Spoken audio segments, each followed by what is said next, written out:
Hi, my name is Olivia and this is PCOS Talk JA.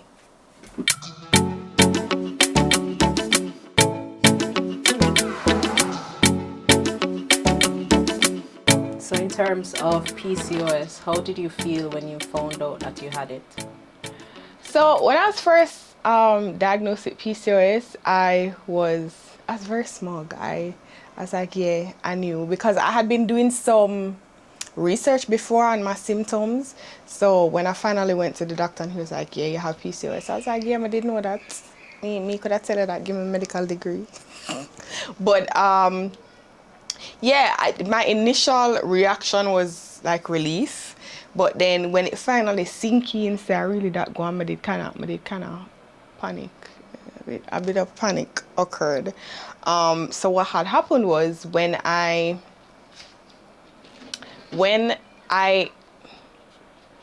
backstory, I started having symptoms. You see, the thing with this is, is that you have the symptoms. I never realized that that's what's happening because you've had them for so long. So it was not like a onset. It was just things that have been happening forever. So my period was never regular. I would go months without seeing my period.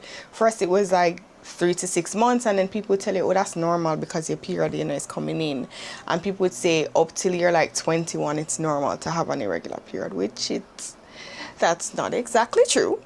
So that was one of the major symptoms. Then other things started to happen, like I would have really bad bouts of depression. Like my life is fine, there's nothing stressful or extra going on, and I would be depressed. Like I don't want to get up out of bed, I don't want to do nothing. All of the things that I enjoy doing, I don't want to do them anymore. And so it had gotten to a point where my mother got really concerned. She was like, no, doctor for you, go to the doctor and talk to somebody about it because it do its own. So she wanted me to go to the doctor to actually get a referral to an endocrinologist to do testing. So that was my GP. And when I went to my GP, I asked him what kind of test do I need to do to confirm PCOS. He ran some hormone tests. I don't know what they were at the time because I didn't ask any questions. He ran some hormone tests and I did an ultrasound. The ultrasound came back normal, but some of the blood tests he said some of my levels were elevated. He did not tell me what those levels were. I didn't ask because at the time I didn't know enough to, if him tell me, it wouldn't mean anything to me. So I got those tests and he was like, only one of them is slightly out of range. And I was like, so what does that mean? He's like, well, I don't think you have PCOS. I was like, okay, then why do I have all of the symptoms that I saw online for PCOS? And so that was before I got like the really bad bouts of depression. But looking back now, what caused that depression? I was on birth control, hormonal birth control. I don't remember which one it was. It was probably Diane 35 or one of those. But like now that I've come off of the birth control, I realized that significantly contributed to my depression. Sometimes things click like years after. That's what's going on right now. So all that happened, I eventually went to a gynecologist. He gave me the diagnosis. He did an ultrasound. There were polyps in my uterus. And for those of us who don't know what polyps are, they're little, I don't remember if there's fluid in them, but they're like little sacs. They're like growths, almost like cysts, I assume, but they're like little tear-shaped things in the uterus. And so there were polyps, and I had lots of other symptoms, like the sideburns, friends, the sideburns. That's PCOS. I had hair on my belly. I'm not gonna get up and lift up my clothes to show it. Well, thank you ahead of time for the audience. On behalf of your audience, I do say thank you. Yeah. So I had hair on my stomach. For those listening, thank God you don't have to see me. Yeah, trying to lift up my shirt. And for those of us watching too. Yeah, I'm gonna behave. This is the very first episode. So I had like the male pattern hair growth. So the sideburns, the thingy on the belly. What else? The gynecologist also looked at me and said, oh, and the the little weight you have around your belly. And him tell me some I have sideburns, cause me never know some me have sideburns. I thought it was normal, you know, cause it's always been there. And I don't remember what else, but like some of the other symptoms over time, I would have realized that they were associated with PCOS. But he was like, I can just look at you and tell that you have PCOS, and I was like, ah, cool. So I got the diagnosis, and he was like, oh well, next steps, he needs to do a DNC, dilation and cartilage, I think is the name. So that would be like they dilate my cervix, they'd go in, remove the polyps, and then biopsy them to check for cancer, because that's also a complication of PCOS. But at the time, me did so depressed and broke. I was just like, yeah, I'm not really depend what a doctor man depend. And when I was asking about like arrangements to get the surgery done, I would have had to pay upfront and then claim it back. And the good sis never have the $170,000 for PF, no surgery and no biopsy, you understand me? So I'm going to go home and say, alright, me I go eat clean and exercise and whatever, and see what can go on for me. So more than a year had passed before I'd actually done anything, because basically what had happened was the doctor scared me away, if I'm being honest. So I was very overwhelmed with the prognosis and the treatment plan, and like I wasn't scared to do the surgery, but I was overwhelmed with like the cost of it and the fact that I'd have to do that, because he was saying we'd have to do that first, and then based on the results we'll take next steps. And I was just like, I don't really want to do all of that. I don't have the money. And he didn't follow up with me after not hearing from me to say, you know, what's going on, if you're having issues, etc. So how did you feel when he did not follow up with you? Was this something that also, was it a turn off for you? Would you have liked for him to follow up? Given that you're feeling overwhelmed? I don't know if I would say I would have wanted him to follow up, more so than I would have wanted him to give me options. So I guess if he had followed up and had a conversation with me about why, you know, what I was thinking, or what was going on, if I wanted to go ahead with the surgery, then I would have told him, you know, I don't want to pay for it and have to claim back, because then I'd have to save to do that anyways. If there are any other options, or could we try something else, then I would have, you know, gone that route, kind of asked, but he did not, and so I was just kind of winging it. And I'm not the type of person that's very confrontational, so I was not gonna call back and be like, yeah, but now do that, what else we can do, which is probably what I should have done, but you know, hindsight is 2020. So how I got to the point where I was actually getting treatment is through what has become PCOS Talk JA. So a friend of mine from Twitter, big up Nadia, Dr. McLean, nice clean skin friend. So I would talk a lot on social media about my PCOS and like the symptoms and like what's going on with me. So Nadia and I don't remember how we became friends, but we became friends on Twitter, and we would talk about PCOS. And for PCOS Awareness Month, which is in September, I said I'd want to have a space on Twitter about it. And if you don't know what a space is, I don't know, maybe when you're listening to this or watching this is 10 years from now and Twitter spaces don't exist no more. It's like a big group call on Twitter. So we were talking about PCOS and the stuff, and you know, it'd be a bunch of women online and we'd be talking about it. And I was speaking about the fact that I had not had a period in like 2 years, and I didn't miss having a period, because who likes having a period, you understand me? And she was like, Olivia, your period serves a purpose, and you are supposed to have a period, and when you do not, what happens is the lining of your uterus builds up, and that puts you at higher risk of having cancer of the cervical kind, etc. And I was like, oh. It wasn't so much that she scared it into me, but it's like I didn't know that that could be the result of that. So over the month we'd have like a space every Sunday, and we talk about different topics and different things, and different people come and share their story. And it's with that and talking to people and learning about, you know, the symptoms and some of the impacts that these symptoms have on your body, and peer pressure. I was like, all right, I'm gonna go back to a doctor and actually address my PCOS. I asked the community for recommendations, and that's how I got to meet my lovely gynecologist. I'm gonna get her on the show one of these days, because I told her from way back when that you know, I was gonna bring her on the show. So I met my gynecologist that Nadia recommended, and she's also an oncologist, which is great, because when Nadia tell me about cancer risk, I was just like, this is even great, because if I actually have cancer, I'm gonna have to switch a doctor or not like that. So I went to see the good doctor, and by this time I was a bit more diligent in terms of like recording my symptoms and like what's happening, and knowing a bit more about my history. So when I went, I had my little book, and I was like, well, I was diagnosed this year, and this is what the doctor said, and this is what he wanted to do, and I didn't do jack shit about that. And I had polyps, and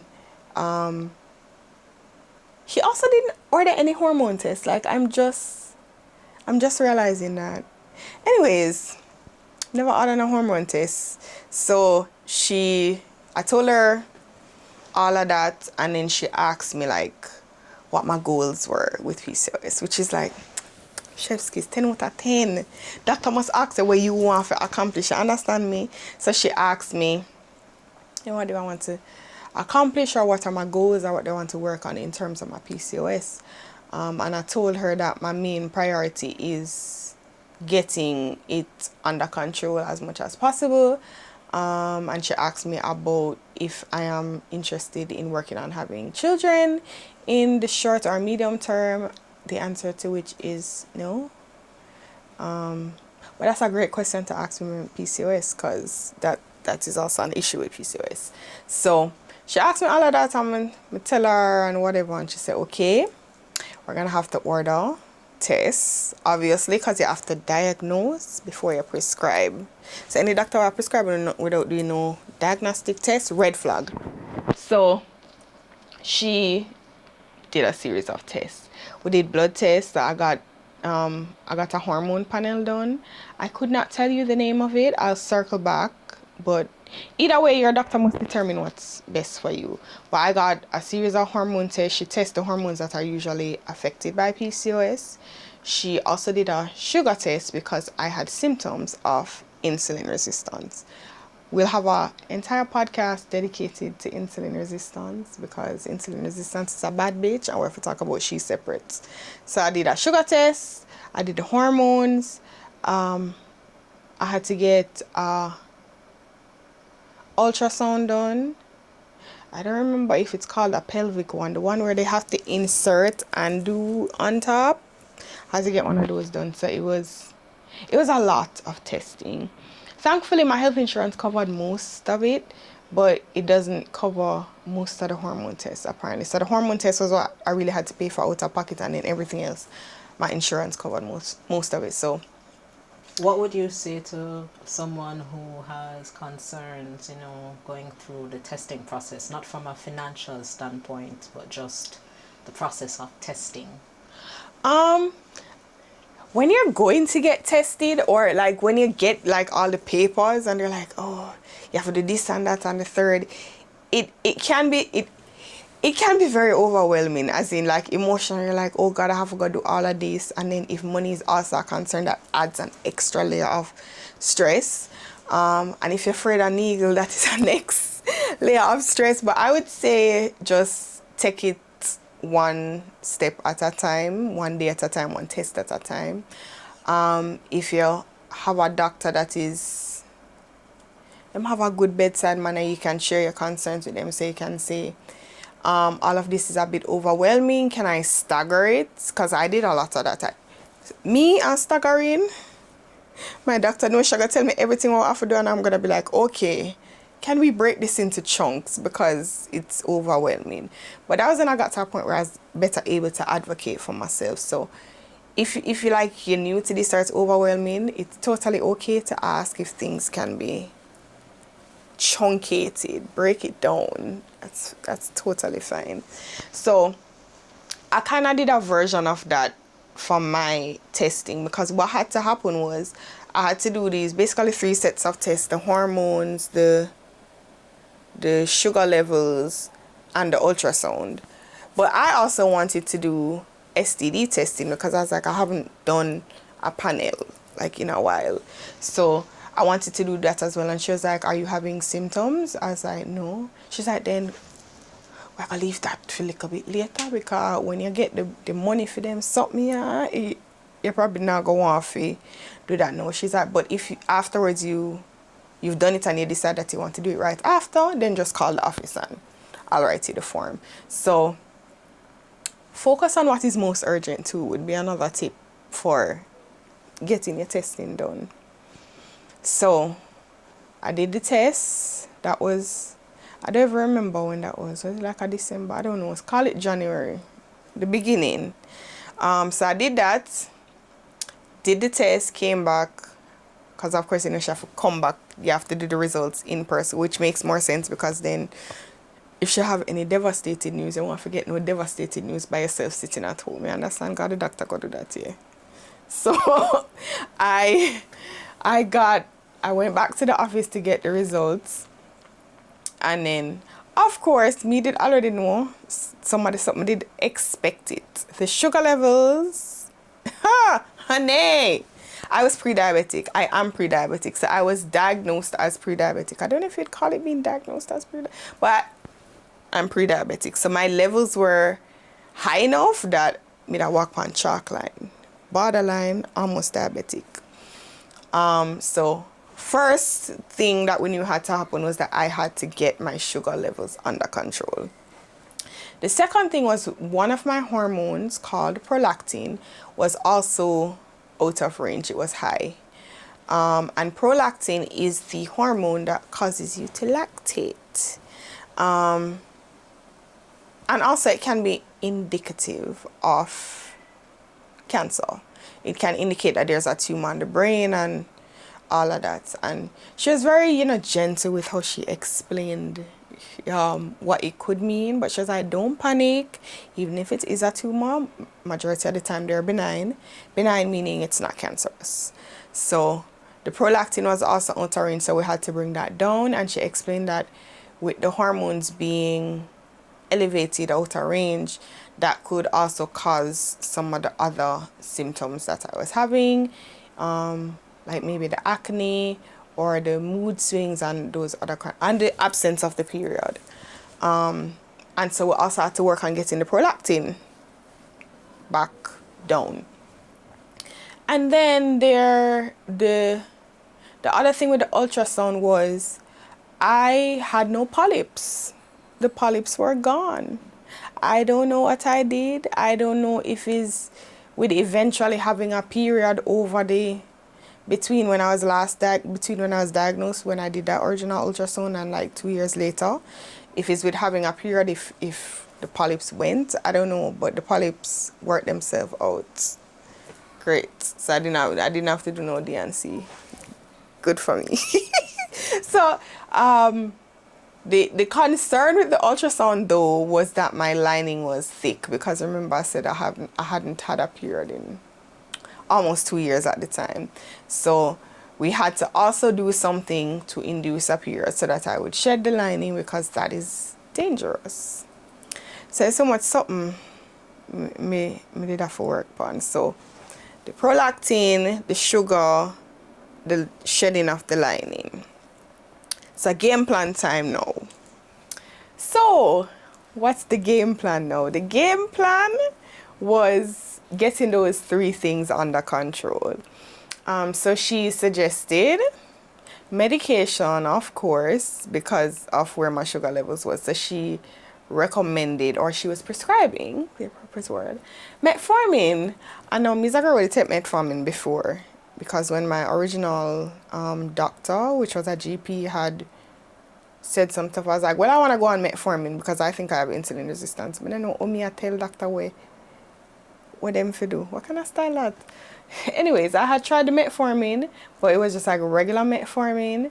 And if you take metformin anymore, there's something run my belly.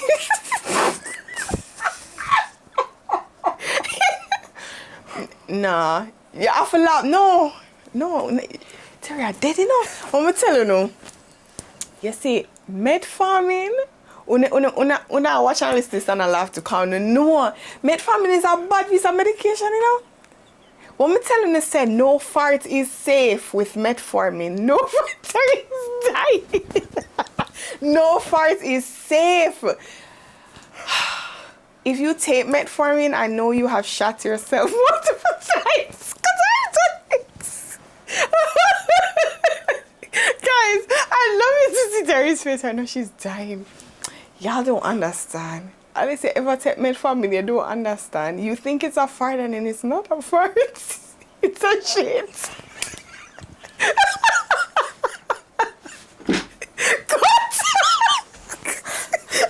Cut. Cut. No.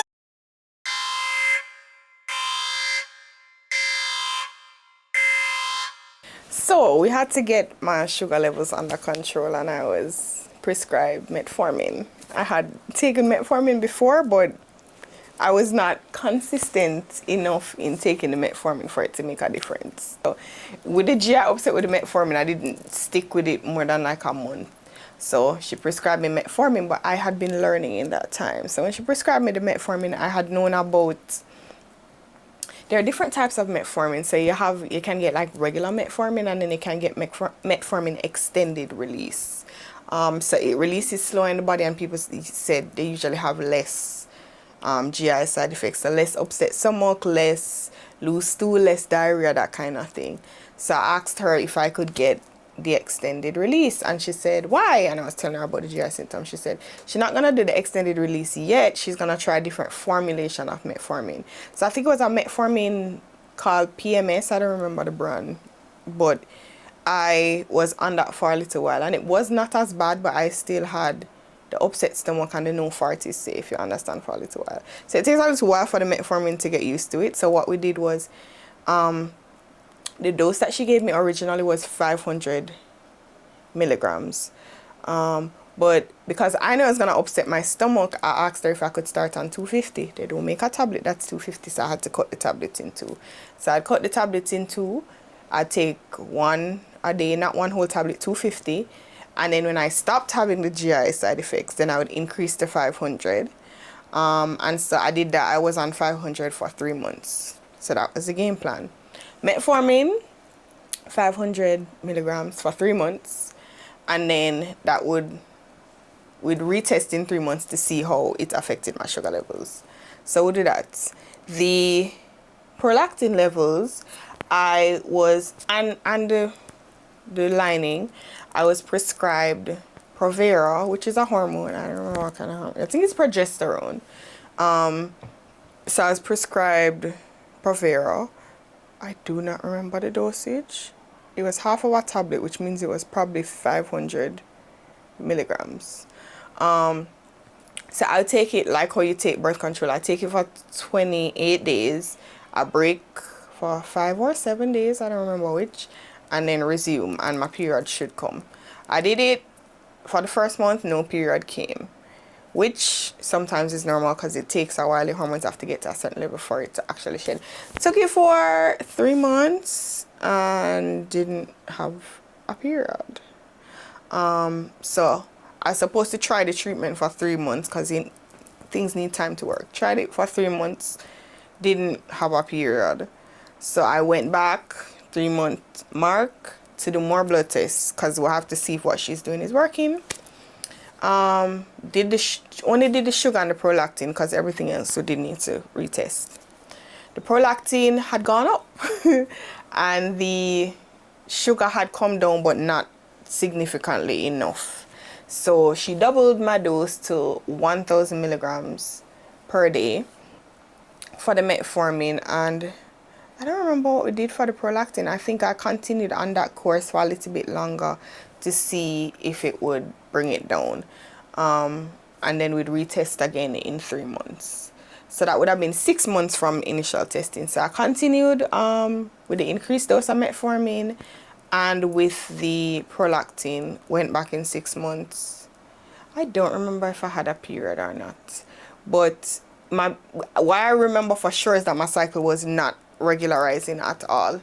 And so at that 6 month mark, regarding my period, we had to talk about alternatives. Also because prolactin is not cheap. Not prolactin, sorry. Provera is not cheap. It don't cheap. And so I had asked her before about other options for the maintenance of my uterine lining. But I got good news at the 6 month mark that my sugar levels had come down to a respectable level. So the metformin at 1000 milligrams was working. I also at that point asked her if I could switch to metformin extended release. And she was like, that's no problem. She switched my prescription to the metformin extended release. And chef's kiss, I've had a lot less GI issues, even though after a while taking the regular one, it kind of levels off. But like if you slip in terms of if you take it on an empty stomach, if you eat anything too greasy, your belly I got run. So I switched to the extended release and I have a lot less GI symptoms. I must still say though, if you play around on the extended release and eat too much greasy food or take it when your stomach empty, your belly will still run, but it's not nearly as bad. So if you have issues with metformin, ask if you can take the extended release. So that was pretty much sorted. So I've been on metformin 1000 milligrams since. So about the prolactin now, at this point, I think the prolactin levels started to trend down finally. So we said, okay, that's working, but it's not working for the shedding of the lining. So I asked what my options were. She said, well, you could get an IUD, a Mirena, for that purpose. Plus, I also could not take hormonal birth control because I have migraines, and so she recommended that I didn't take anything with estrogen because she said I believe she had said it increases my risk of clotting or something like that. So like people with migraines and the estrogen, they tend not to put them together. So she said I was taking mostly Yaz at the time. She was like, when I first went to her, she was like, stop that, don't take another pill, no more estrogen for you. So I could not take birth control, or she didn't recommend that I take birth control. So the Provera was not, I believe, at a high enough dose that it would do what birth control would, which is to prevent that kind of thing from going on. So I was on no birth control at this time, and me never liked that. So when she suggested an IUD, I liked it because it would provide a dual purpose. It would prevent the lining of my uterus from building up, which we don't want to happen. Plus, it would also be an actual birth control. So we talked through it, and you know, people online is very afraid of IUD. I always hear the IUD horror stories. But I had put it out on Twitter to ask people, does anybody have a Mirena? Like, what is your experience with it, especially if you have PCOS? And a couple of people did reach out to me and tell me, you know, they've had nothing but a good experience with it. It's been great, the best birth control they ever have. And most of the people I knew who actually had it did not have a bad experience. Not to say people don't, but I was getting raving reviews. So I was just like, okay, I'm gonna be a bad bitch and I'm gonna do it. So I did it I got it, when did I get it? I got it February of 2022. Yeah, February 2022. I got the Mirena IUD put in. that is a story in and of itself. But join us next time to hear about PCOS and IUD, and I'll see if I can get some other people to with PCOS who have the IUD to hop on and tell you their experience. But I will say, apart from the installation, which my doctor said I handled like a G, I haven't had any problems with it. So I've been delinquent. I'm supposed to go back, because I would have installed that from February. I'm supposed to go back and do my yearly checks. I'm supposed to check my levels again, check my hormones, do a repeat. What is something name again? Do a repeat. It gone. It gone. No, Would you say this is a symptom of PCOS? It is. This is brain fog at work, guys. Gone. There's something with ultrasound. Ha. So, you see, when I forget things, I have to describe it and then the word will come back. So I need to go back so I can do my repeat ultrasound to make sure that everything is where it ought to be. Everything capacit. But for the last year, I would say, so all of this happened over the course of like 2 years. Because when I first went, it would have been like, it was like the middle of the year. So that would have been the middle of 2021. And then 2022, in February, I would have gotten the IUD, which would have been close to the 6-month mark of when I started. So yeah, that would have been right. And then now, almost a year after that, my result so far is I have lost weight, meaning I try to avoid like weighing myself, because that, again, I know is a whole different podcast talking about weight and the body. But I try to avoid weighing myself because it stresses me out. But I can tell that I've lost weight because of the fit in my clothes. So, like, I'll put something on and I'm like, this have space, it's slack. And then sometimes I will look at pictures and I was just like, oh, I look so different in this dress. Like, I have this one particular dress that I put it on the other day and I was like, but this slack, man. So I've been noticing a difference there. I've also noticed a huge difference in my energy levels, because with insulin resistance, it affects your body's ability to regulate energy. So I usually, by the middle of the day, I have to take a nap. I'm dying to sleep, have to sleep. Now I wake up with the sun. And if you know me, you know I'm not a morning person, because I don't want to get up out of bed before noon. I'm awake before the sun now. I also take B12, which really helps with my energy. So I have to take my metformin in the mornings and my B12, or I'm not going to have a good day. I'm going to be asleep by noon. It's like, you know, people wake up and drink coffee. Me have to wake up and take my B12. Amen at the coffee. Amen. Amen. I have to buy my metformin and my B12 or my coffee. So I have to take them in the mornings. That comment is not endorsed. It is not endorsed, but continue. I mean, yeah, if you have issues with waking up and you have PCOS like energy, coffee won't help. I'm sorry.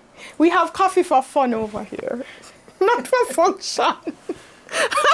So, in summing up, would you say that it is best, even if you find a solution or if you've done your initial test, to still follow up, to still be diligent, you know, to keep ahead of the game in terms of management of your symptoms, impact, those sort of a thing? Yes, I would say with PCOS, you have to not necessarily stay on top of your game, but be diligent and aware in terms of how you feel, because just like how my doctor made sure, especially at the beginning, to see if the treatment was working, she tried something, she tested 3 months to see if it's working. It's the same kind of thing with you yourself. You have to check in to see like how you feel, because I felt like fine when I was on the lower dose of the metformin, but I would have been able to tell at 6 months that it was not really doing much, because I would not have seen any difference in like my weight and so on. And I must put a disclaimer here. When my nice clean doctor said she's gonna put me on metformin, but she also recommended lifestyle change because she had asked me about what my eating is like and if I exercise. So it wasn't just a, oh, you're fat, you need to go exercise. She actually asked me what I was doing. I was like, well, I don't work out and I don't eat properly because I'm depressed and I don't want to exercise because the fatigue was so bad. So I'd exercise today and I need 2 days to recover. So she's like, okay, well, I'm still gonna recommend that you try to incorporate movement, even if it's something low impact, something slow that your body is moving, you get your heart rate up, and I'm gonna recommend that you try to eat better because she would have eating like crap. She's like, and if you need support with those things, I can recommend a nutritionist for you to go to, etc. And I was very honest with her. I was like, Doc, the only thing I'm gonna promise you to do is take my medication and go to therapy. I was like, because I feel like I need to sort out like my mental space before I have the capacity to do all these other things. So I did all of that. I gave myself time for, you know, the things to work. And now I'm at a much better place than I was. And so that's kind of where I'm at now. Like, I mean, if anybody has any questions, you can definitely reach out to us on social media. Thank you for joining us on this episode of PCOS Talk JA. You can follow us on social media at PCOS Talk JA on all platforms, and you can follow me personally at Olivia Marie JA. PCOS Talk JA is a Time by Team production.